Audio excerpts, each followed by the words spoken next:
একটা ডিমের দাম মাত্র 15 টাকা। 15 টাকা কি মাত্র হয়? আসসালামু আলাইকুম, কী অবস্থা সবার? সবাই কেমন আছো?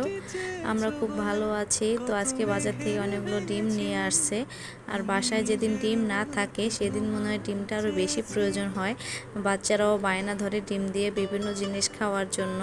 তো বাসায় একদিন ডিম ছিল না, তাতে আমার মেয়ে বিভিন্ন ধরনের বায়না ধরছে। ওর ডিম দিয়ে এটা খেতে ইচ্ছে করে, ওটা খেতে ইচ্ছে করে।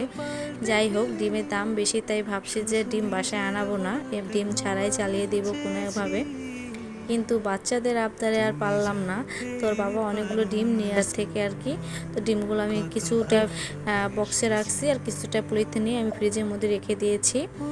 আর দেখো, ডিম আসলে ডিমের দামটা যখন বেড়ে যায় তখন মনে হয় ডিমের সাইজটাও ছোট হয়ে যায়। বুঝলাম না, মুরগিতেও কি হিসাব করে ডিম পারে নাকি। যাই হোক, ডিমগুলো ফ্রিজে রেখে দিয়েছি আমি সুন্দর করে। তো 2টা ডিম ভেঙে গেছে, তো ভাবলাম যে যেহেতু ভেঙে গেছে সেটা দিয়ে কিছু একটা করে ফেলি। আমার মেয়েই হুট করে বললো যে পুডিং খাবে, তো মেয়ের আবদার, চলে আসলাম পুডিং বানাতে। তো আমি 2টা ডিম ব্লেন্ডারে দিয়ে দিয়েছি, সাথে দিয়েছি ছোট্ট 1 কাপ দুধ, আর দিয়েছি পরিমাণ মতো একটু চিনি আর হালকা একটু লবণ। সেটা দিয়ে আমি সুন্দর করে ব্লেন্ড করে নিয়েছি। আর দিয়েছিলাম একটু সামান্য এলাচের গুঁড়া।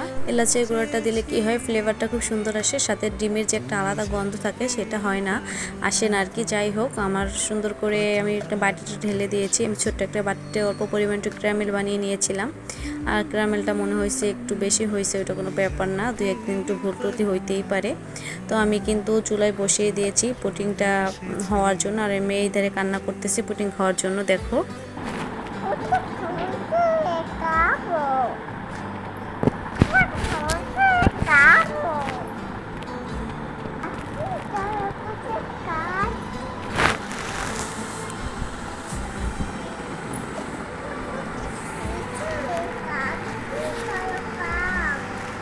এই তো পুডিংটা কিন্তু হয়ে গেছে সুন্দর করে। আমি একটা কাঁটা চামচ দিয়ে মাঝখানে একটু ছিদ্র করে দেখেছি হয়েছে কিনা।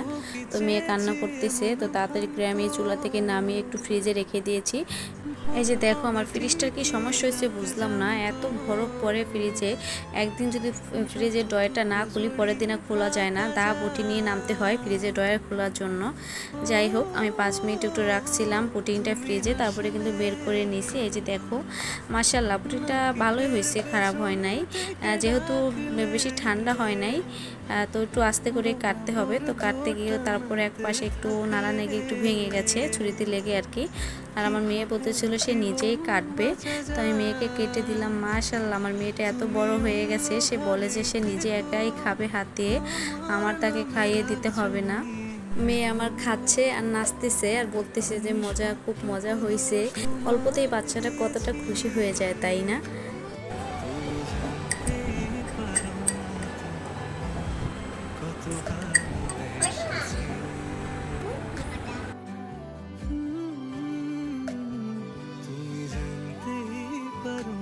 তো ভিডিওটা দেখার জন্য ধন্যবাদ সবাইকে। খোদা হাফেজ।